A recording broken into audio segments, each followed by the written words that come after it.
Maraming salamat Arnold. Samantala mula sa 54%, nadagdagan pa ng 50% tariff ang natanggap ng China nang ipataw na ni US President Donald Trump ang unay babala lamang nito dahil sa isinagawang counter-tariff measure ng China. Yan at iba pang mga napapanahong balita mula sa iba't ibang panig ng mundo sa Global Headlines Report ni James Galange.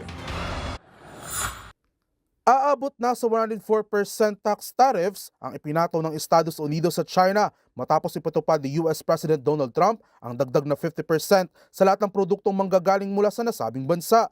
Magugunitang ito ang naging babala ni Trump sa China dahil sa isinagawa nitong counter-tariff measure na pagpataw ng 34% tariff increase sa mga produktong manggagaling naman sa Amerika.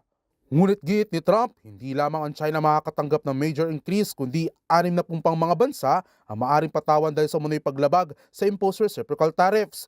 Inaasahan namang ilalabas ni Trump sa mga susunod na araw ang listahan na iba pang mga bansang makakatanggap ng tariff increase. Sa iba pang balita, tinatayang nasa 50 hippopotamus at iba pang wildlife animals sa Congo-Virunga National Park ang namatay matapos tamaan ng sakit na anthrax poisoning. Ang anthrax ay isang uri ng sakit na karaniwang nakukuha ng mga hayop mula sa mga kontaminadong lupa at tubig, ngunit wala pang opisyal na pahayag mula sa naturang parke o kung sa eksaktong dahilan ng pagkakalason.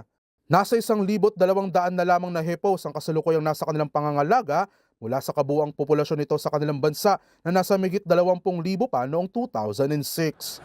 Samantala, narinig naman sa unang pagkakataon ang tahol ng dati ng na-extinct na dire wolf matapos ang mahigit 10,000 taon. Sa isinagawang eksperimento ng mga scientists ng isang biotech company sa Dallas, nakalikha sila ng 3 direwolf puppies gamit ang sinaunang DNA, cloning at gene editing technology upang baguhin ang mga gene ng isang gray wolf, ang pinakamalapit na buhay na kamag-anak ng prehistorikong direwolf. Ayon sa biotech company, ang nangyaring de-extinction ay isa anyang malaking hakbang, hindi lamang para sa kanilang kumpanya, kundi maging sa mundo ng siyensya at sa kung anong pang kaya nitong gawin base sa mga susunod pang pag-aaral.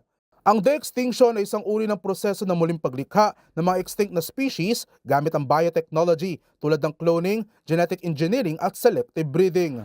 At yan ang mga nakakalap nating balita mula sa iba't ibang panig ng mundo. Para sa MBC TV Network News, ito si James Galange ng DZRH TV, una sa Pilipinas, una sa Pilipino.